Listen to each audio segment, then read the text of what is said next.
London, 1854. Lady Amelia Northcott stared at the letter in her trembling hands, the elegant script blurring before her eyes as tears threatened to spill. Her father's gambling debts had finally caught up with them.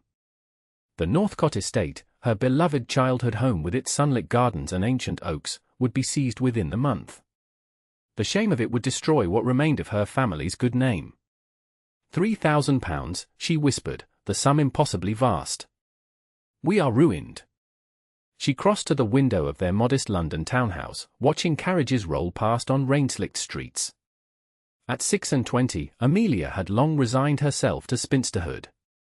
After her first disastrous season, when Lord Trentham had courted her only to publicly jilt her for an heiress, she'd constructed careful walls around her heart.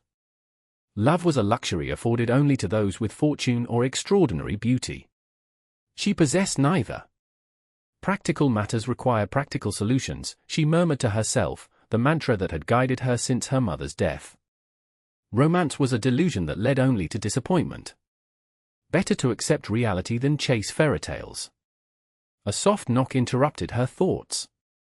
Mrs. Jenkins, their housekeeper of 20 years, entered with the morning newspaper. The post has arrived, my lady.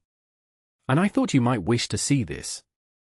She handed over the London Gazette, her expression grave. Amelia's stomach twisted as she scanned the society pages. There, in black and white, was the announcement of her family's financial collapse, barely disguised as speculation. Is it true that the esteemed N family finds themselves in dire straits after the passing of the late Baron? One wonders if his daughter, once the diamond of her season until the unfortunate tea incident, will finally accept one of her persistent suitors out of necessity rather than affection. Heat rushed to her face. The vultures were already circling. Jenkins, please inform Millie to prepare my blue walking dress. I must visit father's solicitor immediately. Within the hour, Amelia sat across from Mr. Finch, a sympathetic but practical man who had managed the Northcott affairs for decades. There is one option, he said hesitantly, shuffling papers on his desk. The Duke of Queensberry has inquired about your situation. The Duke? Amelia frowned. I don't believe we've been introduced. He recently returned from abroad. His Grace inherited the dukedom after his elder brother's passing last winter. He seeks a suitable arrangement. Understanding dawned. A marriage of convenience, she said flatly. His Grace offers to settle all debts and restore your family's estate. In return, he requires a duchess of proper lineage who understands discretion and duty. Why me? Surely there are younger, more beautiful prospects. The Duke values your reputation for intelligence and practicality. He has no interest in romantic entanglements. Amelia almost laughed. Of course. Her reputation as a sensible, passionless spinster made her the perfect candidate for a marriage in name only. Would you arrange an introduction? She asked, her voice steadier than she felt. 3 days later, Amelia found herself at Lady Harwick's spring ball, her first society event in nearly 2 years. She wore her finest gown, midnight blue silk with modest lace trim, conscious that it was at least 2 seasons out of fashion. Lady Amelia. The Countess of Harwick greeted her with barely concealed surprise. How delightful to see you emerging from your extended mourning. Thank you for your kind invitation, Amelia replied, ignoring the implication that her absence from society had been voluntary rather than financial necessity. The Duke of Queensberry has just arrived, the Countess whispered, suddenly animated. Quite the catch, though rather severe in temperament. They say he hasn't smiled since returning from India. Amelia followed her gaze across the ballroom. The man who entered commanded attention without effort. Tall and broad-shouldered, with dark hair and severe features, he surveyed the room with detached interest. His formal black evening attire contrasted with the colourful peacockry of other gentlemen. His Grace, the Duke of Queensberry, the footman announced. Percy Queensberry, Lady Harwick supplied helpfully. Brilliant mind, they say. Spent years studying ancient civilizations in the East. Amelia watched as he navigated the crowd with minimal conversation, his expression revealing nothing. When their eyes met across the room, she felt a jolt of recognition, not of his face, but of the careful mask he wore. It mirrored her own. Within minutes, they were formally introduced. Lady Amelia Northcott, may I present His Grace, the Duke of Queensberry. He bowed precisely. Lady Amelia. Your Grace. She curtsied, studying him from beneath lowered lashes. Close up, she noted the intelligent grey eyes and the slight scar that cut through his left eyebrow. Not conventionally handsome, perhaps, but striking. Might I request the honor of this dance? He asked, his voice deep and measured. As they took their positions for the quadrille, Amelia prepared herself for awkward conversation. Instead, the Duke surprised her. I assume Mr. Finch has explained my proposition. Amelia nearly missed a step. He mentioned an arrangement, yes. Then let us dispense with pretense. I require a duchess. You require financial salvation. Marriage would benefit us both. How very transactional, Your Grace. Something flickered in his eyes, amusement, perhaps. I value efficiency, Lady Amelia. As, I'm told, do you. And what would this arrangement entail, precisely? You would assume the duties of Duchess of Queensberry. Manage my households, oversee charitable endeavors, attend necessary functions. In return, your family's debts would be settled, and you would want for nothing materially. And, personal matters, she asked, heat rising to her cheeks despite her determination to remain practical. We would maintain separate chambers. I have no interest in romantic entanglements, though an heir would eventually be necessary. I spend much of my time in scholarly pursuits and would not interfere with your personal interests. The music drew them apart momentarily. When they rejoined, Amelia asked, why not seek a wealthy heiress? Surely that would be more advantageous. Heiresses come with ambitious families and expectations of affection. You, Lady Amelia, understand reality. Your practical nature is precisely what I require. She should have been offended, but his assessment was merely a reflection of the truth she'd accepted years ago. Love was for the young and foolish. Security and respect were far more valuable. May I consider your offer? Of course. Though I would appreciate a prompt response. I depart for my country estate in 3 days and would prefer matters settled before then. The dance ended. He bowed formally and said, I shall call tomorrow afternoon for your answer. That night, Amelia barely slept. The Duke's proposition offered salvation for her family and security for herself. Yet something about his detachment troubled her. He seemed to view marriage as merely another business transaction. But isn't that precisely what I believe as well? She whispered into the darkness. The following afternoon, the Duke arrived precisely at 3 o'clock. After tea was served, Amelia met his gaze directly. I accept your proposal, Your Grace, with one condition. His eyebrow lifted slightly. Which is? That our arrangement, while perhaps lacking in sentiment, be founded on honesty and respect. For the first time, she glimpsed something genuine in his expression, approval. I would expect nothing less, Lady Amelia. He withdrew a small box from his pocket. This has been in my family for generations. The ring inside was unexpectedly beautiful, a deep blue sapphire surrounded by diamonds. It matches your eyes, he said, then looked momentarily disconcerted by his own observation. When he slid the ring onto her finger, his touch lingered a moment longer than necessary. Amelia felt a curious warmth spread through her hand and quickly dismissed it as relief at her secured future. Their wedding, held 2 weeks later at St. George's in Hanover Square, was a small affair. The Duke had insisted on settling her father's debts immediately, preventing their eviction and silencing the worst of the gossip. Amelia wore a gown of ivory silk with seed pearls, purchased with her new husband's funds but selected with her own refined taste. As they exchanged vows, Amelia studied the man who would be her husband. His words were clear and firm, his expression appropriate but unrevealing. When the vicar pronounced them husband and wife, the Duke surprised her by lifting her veil with unexpected gentleness. With this kiss, I seal our arrangement, he said quietly, for her ears alone. She expected a brief, perfunctory touch. Instead, his lips met hers with unexpected warmth.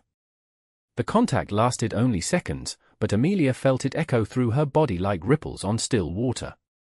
When he drew back, she caught a flash of something in his eyes, surprise, perhaps, before his composure returned. Queensberry House on Grosvenor Square exceeded Amelia's expectations. The grand townhouse boasted elegant furnishings, extensive gardens, and a staff of 30. Yet despite its magnificence, it felt strangely hollow, a showcase rather than a home.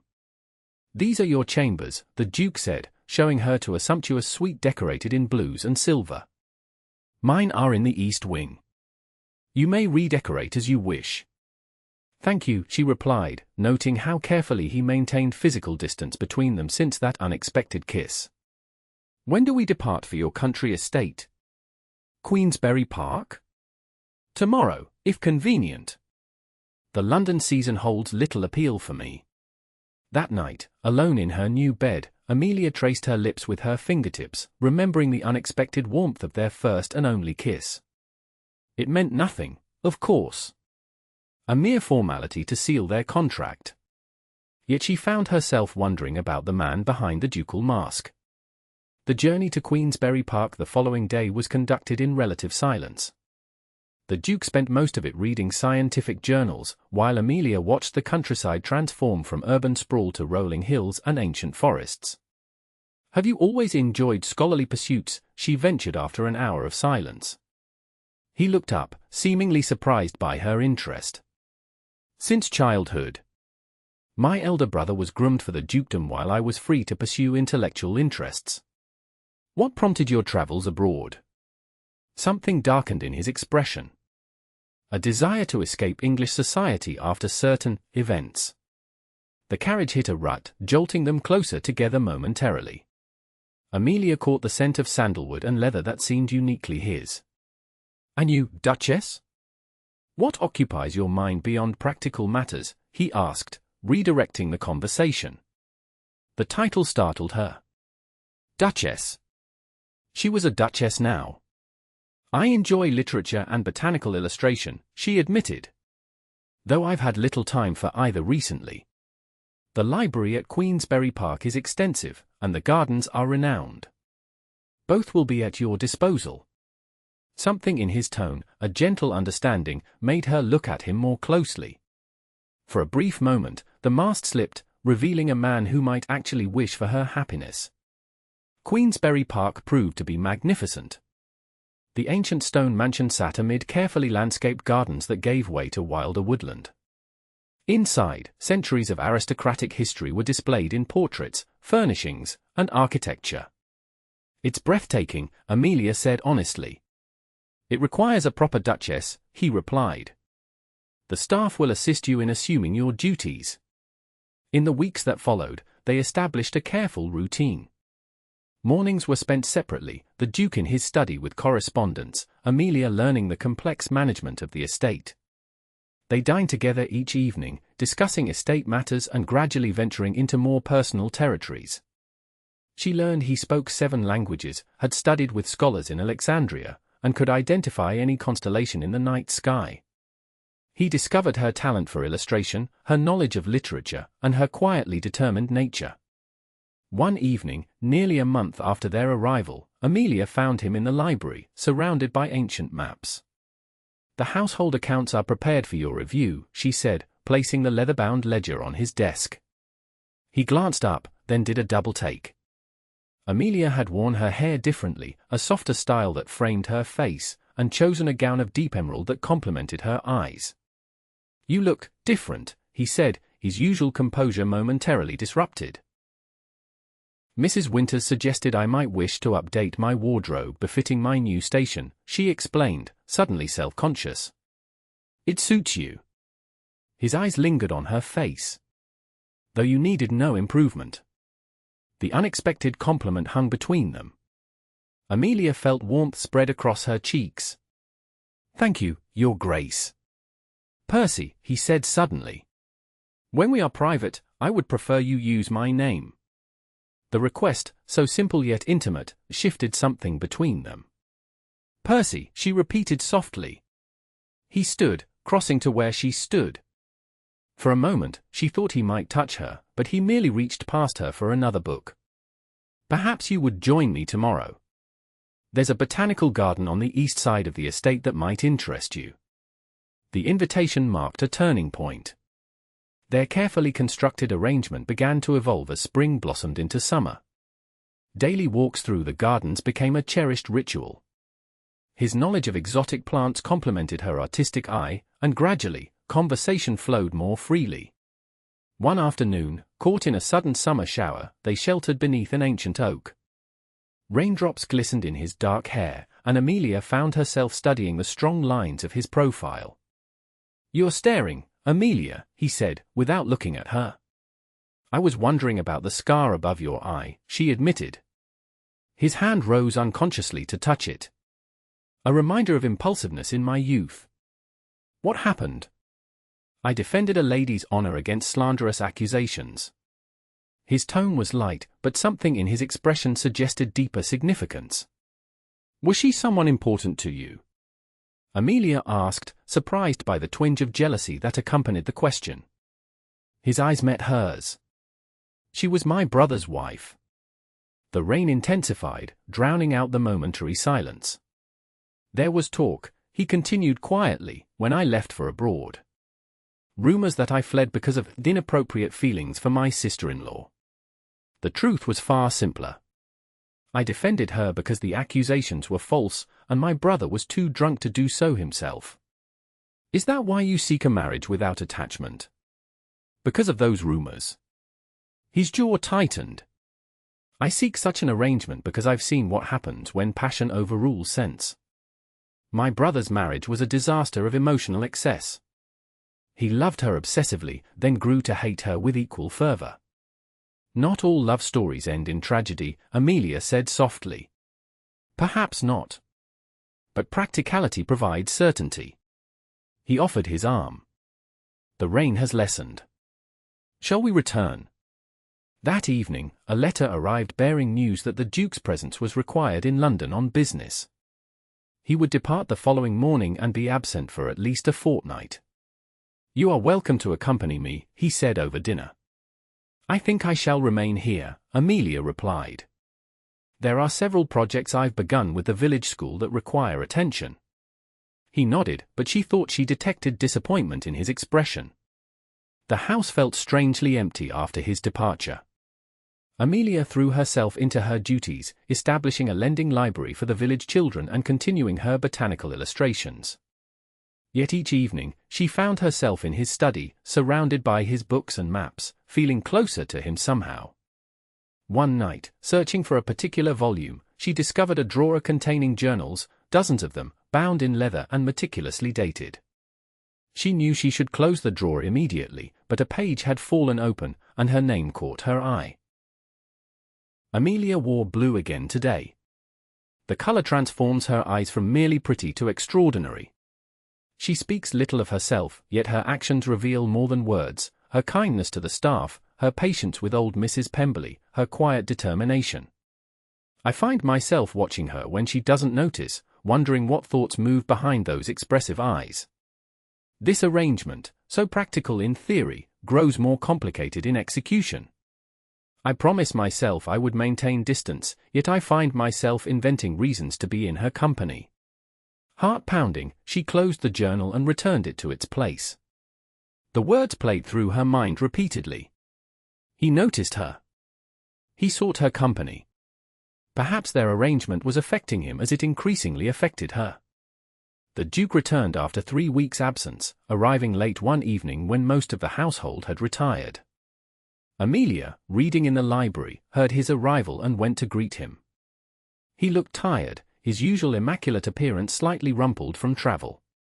"Percy," she said, the name now comfortable on her lips. "Welcome home." He turned at her voice, and something in his expression, an unguarded moment of genuine pleasure, made her heart skip. "Amelia, I didn't expect you'd still be awake." "I've developed the habit of reading in the library each evening," she admitted. It's become my favorite room. Mine as well. He studied her face as though memorizing it. I find I've missed our conversations. As have I. An awkward silence fell between them, filled with things neither quite knew how to express. There's to be a harvest festival in the village next week, she said finally. I've promised our support. Of course. Whatever you require. He stepped closer. You've made changes in my absence. She tensed. To the estate? I hope I haven't overstepped. No, he interrupted gently. To yourself. There's a confidence about you that's becoming. Managing a ducal estate requires a certain authority, she said with a small smile. You were born for the role. His voice lowered. Queensberry Park has not had a proper duchess in many years. The transformation is remarkable. The house merely needed a woman's touch. Indeed it did. His gaze lingered on her face. I should let you rest. Good night, Amelia. Before she could respond, he bent and pressed his lips to her cheek, a brief, warm touch that left her speechless. The harvest festival marked a turning point. Amelia, dressed in autumn gold, stood beside her husband as the villagers presented their traditional offerings. She noticed how the tenants approached him with respect but without fear, a testament to his fair management despite his reserved nature. Your Duchess has charmed everyone, observed Lady Harrington, an elderly neighbour who had joined them. Quite the change from your mother's day, when the village children scattered at the sight of the Queensberry carriage. Percy's hand came to rest lightly on the small of Amelia's back. My wife's natural gifts far exceed anything I anticipated when proposing our arrangement. The casual touch and unexpected compliment warmed Amelia more than the autumn sunshine. Later, watching village children dance around the maypole, Percy leaned close to be heard over the music. Would my practical Duchess consider something so frivolous as dancing with her husband? The teasing note in his voice was new, as was the open affection in his eyes. I believe she could be persuaded, Amelia replied, taking his offered hand. As they joined the country dance, his hand firm at her waist, Amelia realized how dramatically their relationship had evolved.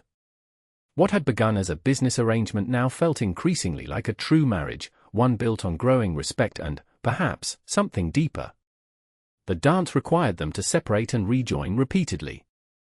Each time their hands met, the contact seemed more meaningful, charged with unspoken awareness. You're smiling, he observed when they paused for refreshments. Am I? She touched her cheek, surprised. It transforms you completely. His eyes held hers.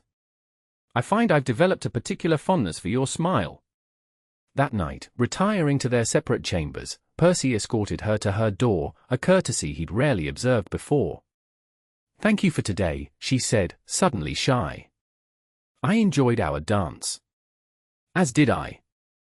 He hesitated, then added, perhaps we might make it a more regular occurrence. Dancing in the village square, she teased. Dancing anywhere.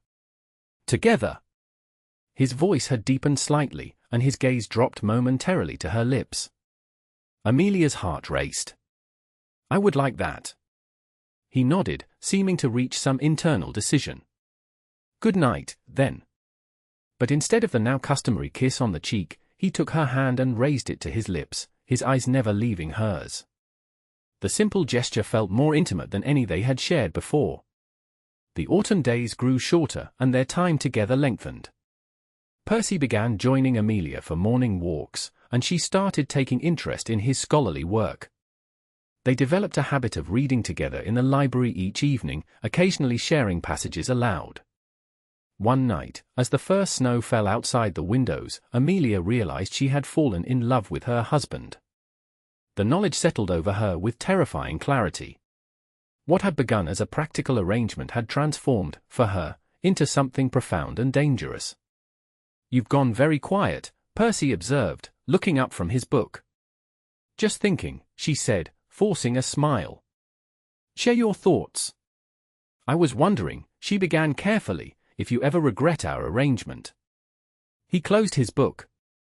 Why would you ask such a thing? We entered into this marriage with clear expectations. A business arrangement. Yet it seems to have devolved. Something guarded returned to his expression.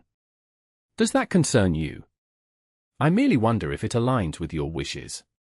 He studied her face. My wishes have proven more complicated than I anticipated. Before she could ask his meaning, a commotion in the hallway interrupted them. The butler entered, looking flustered. Your Grace, forgive the intrusion. Lady Caroline Queensberry has arrived. Percy went rigid. My brother's widow is here? Now? Yes, Your Grace. She claims urgent business that cannot wait until morning. Amelia watched as her husband's face transformed, the warmth replaced by cold formality, the relaxed posture becoming rigid. Show her in, he said, his voice devoid of emotion. Lady Caroline swept into the room like a force of nature, tall, strikingly beautiful, with raven hair and dramatic features. Her travelling clothes were fashionable and expensive, her manner imperious. Percy, darling, she exclaimed, ignoring Amelia completely. What a dreary journey. 3 years abroad have made me forget how positively medieval English travel can be. Percy remained standing, maintaining formal distance. Caroline. This is unexpected. Isn't it just? Her laugh was practiced. But when I heard you'd finally married, I simply had to meet the woman who accomplished what half of London's eligible ladies could not. She turned, finally acknowledging Amelia. So you're the new Duchess. How practical you look. Amelia rose, maintaining her composure. Lady Caroline, welcome to Queensberry Park. You must be exhausted from your journey. Shall I have rooms prepared? Already giving orders like a true duchess, Caroline remarked with a thin smile. Percy, you've trained her well. My wife requires no training, he replied coldly. She was born to the role. Caroline's eyes narrowed at his defense. How chivalrous. And here I'd heard it was a marriage of convenience. You've had a long journey, Percy interrupted. Perhaps we should continue this conversation tomorrow when you're rested. Of course. She moved toward the door, then paused. Oh, I nearly forgot. I've brought something that belongs to you, something rather personal. We shall discuss it privately tomorrow. After she departed, an uncomfortable silence fell between them. I apologize for her behavior, Percy said finally. There's no need. She was your brother's wife. She's family. No, he said firmly. You are my family now. The words should have comforted her, but the tension in his posture suggested Caroline's arrival had disturbed him deeply. That night, Amelia lay awake, tormented by doubts. Caroline's beauty and confidence made her feel plain and provincial by comparison. Had there been more to Percy's relationship with his sister-in-law than he admitted? Was that the real reason he'd sought a marriage of convenience, because his heart belonged elsewhere? The following days brought no clarity. Caroline established herself as an unwelcome fixture, reminiscing about the past and making veiled references to secrets she and Percy shared. Though he remained coolly polite, Amelia noticed he grew increasingly withdrawn. Your wife is quite the domestic goddess, Caroline remarked over dinner on her third evening. So different from the women who usually catch your eye, Percy. I wasn't aware I had a usuals type, he replied stiffly. Oh, come now. You've always been drawn to the dramatic. Remember Vienna? That fiery Italian countess who nearly called you out for a duel.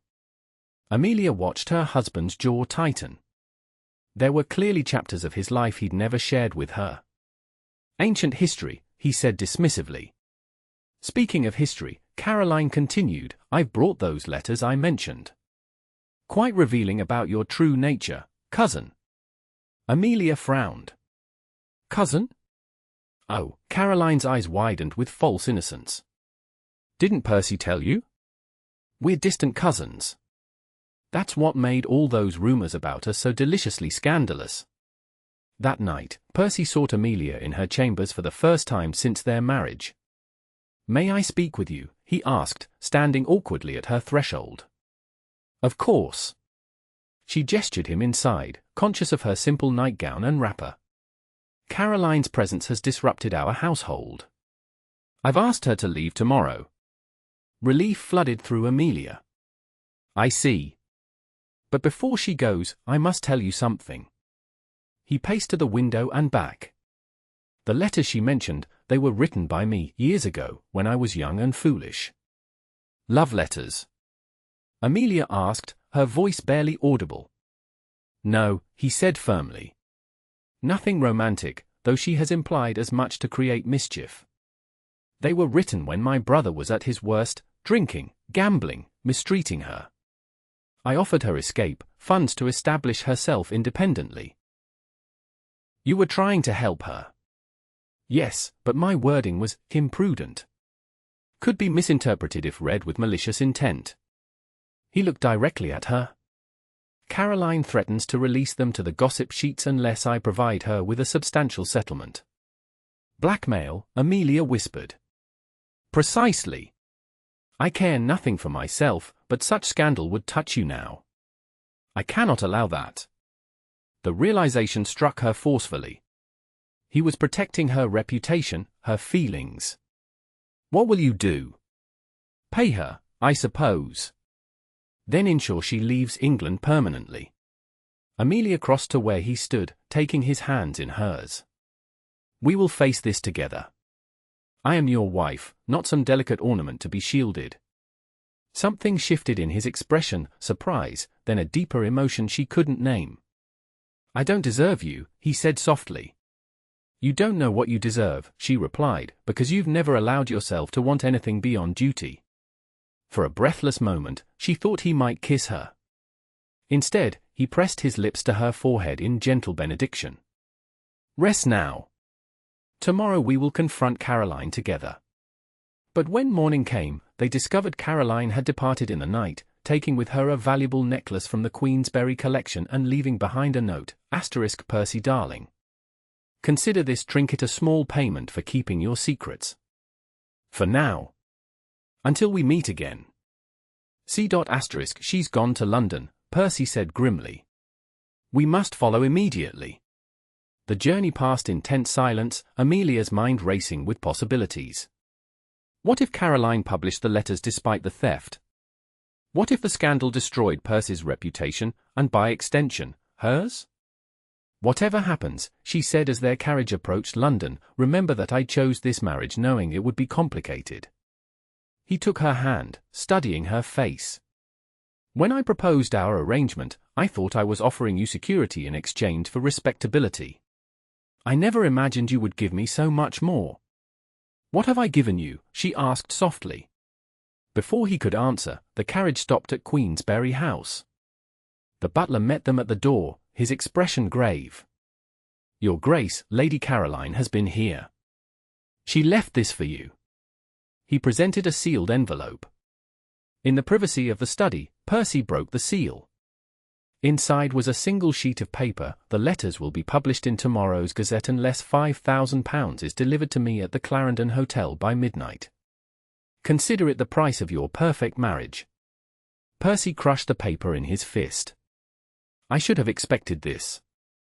The necklace was merely the opening move. We must recover those letters, Amelia said firmly. I'll pay her. No. She'll only demand more later. Amelia paced the room, thinking. There must be another way. An idea formed, dangerous but potentially effective. The Harringtons' ball is tonight, she said slowly. Everyone of consequence will attend, including the publisher of the Gazette. Caroline will certainly be there, watching for your reaction to her threat. What are you suggesting? That we attend together. Present a united front. And while you keep Caroline occupied, I will speak with the publisher. Percy looked skeptical. To what end?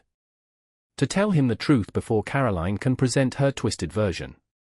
If we control the narrative, we remove her power. It's risky. Life is risk, she replied. Especially when what matters most is at stake. Hours later, Amelia entered the Harringtons' ballroom on her husband's arm, dressed in a gown of deep crimson that Mrs. Winters had insisted befitted her station as Duchess. The hush that fell as they were announced confirmed they had captured the attention they sought. "There she is," Percy murmured, nodding toward Caroline, resplendent in emerald silk, surrounded by admirers. "And there is Mr. Treadwell, the Gazette's publisher," Amelia replied, indicating an older gentleman by the refreshment table. "Shall we proceed?" As planned, Percy approached Caroline while Amelia made her way to Treadwell. The publisher greeted her with surprise. "Your Grace, this is an unexpected pleasure. The new Duchess of Queensberry has been the subject of much speculation." "Indeed? I find that curious, as there is little mysterious about me." She smiled pleasantly. "Though perhaps less can be said for those who traffic in scandal." He raised an eyebrow. "Are you referring to something specific? I understand you may have been approached with some old correspondence involving my husband. Letters that could be misinterpreted if presented without context." Wariness entered his expression. "I receive many submissions, Your Grace." "Of course.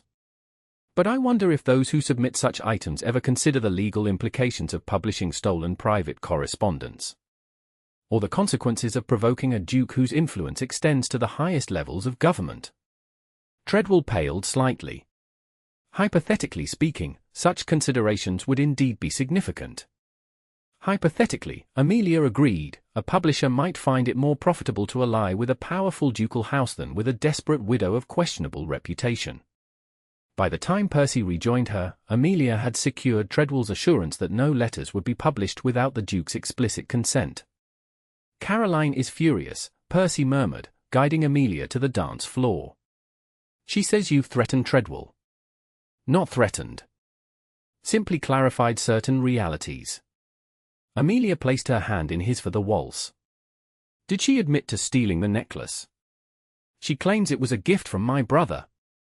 I've offered to have the matter resolved by magistrates if she prefers."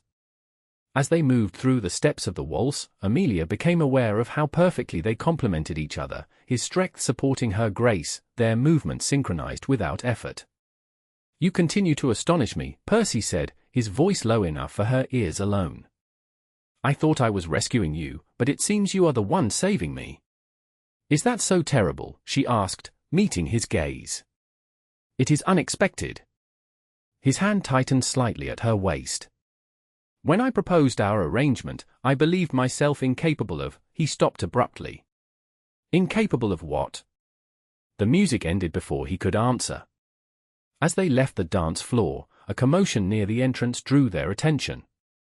Caroline was engaged in a heated exchange with two uniformed officers. "What's happening?" Amelia asked. "I may have mentioned to Lord Harrington that a valuable family heirloom had been misappropriated," Percy replied calmly. He evidently felt compelled to inform the authorities. They watched as Caroline was discreetly but firmly escorted from the ballroom. "Will they arrest her?" "That depends on whether she returns the necklace. I suspect she'll be on the next ship to the continent either way." Later that night, as their carriage rolled through London's darkened streets, Amelia found the courage to ask what had been in her heart for months. "Percy, when we agreed to this marriage, we both believed love had no place in our lives." She took a steadying breath. "I find my perspective has evolved." He turned to her, his expression guarded. "How so?" "I entered our marriage believing practical concerns outweighed emotional ones. That affection was a luxury I could live without." She met his gaze directly. "I was wrong." For a long moment, he said nothing. Then, with deliberate care, he took her hands in his. "When I proposed our arrangement, I thought myself incapable of love.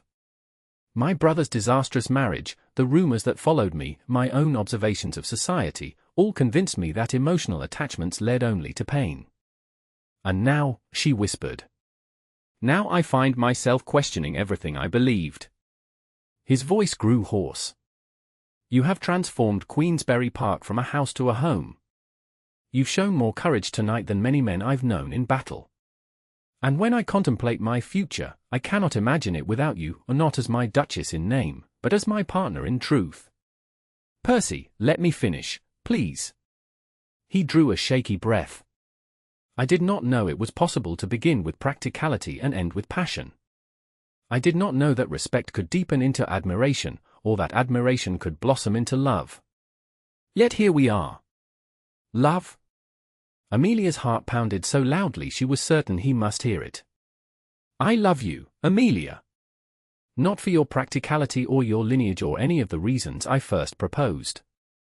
I love you for your courage, your kindness, your stubborn determination to see the best in everyone, even in me. Tears filled her eyes. I never thought to hear those words. I never thought to say them. A rare, genuine smile transformed his face. Does this mean you might consider a slight amendment to our arrangement? What sort of amendment? One that involves considerably less distance between us. His gaze dropped to her lips. Beginning tonight, if agreeable.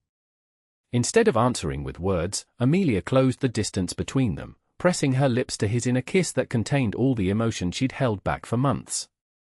His response was immediate and ardent, his arms pulling her closer until she was cradled against his chest. When they finally parted, breathless, he rested his forehead against hers. I believe that constitutes agreement, he murmured. Most definitely, she replied, smiling through happy tears. Though perhaps we should continue this negotiation somewhere more private. The Duke of Queensberry, a man renowned for his scholarly detachment, laughed with unrestrained joy. My practical Duchess has become quite bold. Your loving wife, she corrected, has finally discovered what she truly wants. As the carriage arrived at Queensberry House, Percy lifted Amelia into his arms with surprising strength and carried her across the threshold, not as a symbol of their arrangement, but as the beginning of their true marriage. In the morning light, Amelia traced the contours of her husband's face as he slept beside her. The masks they had both worn for so long had finally fallen away, revealing the truth neither had dared to hope for, that love could grow even in the most pragmatic of arrangements, and that sometimes the most practical choice of all was to follow one's heart.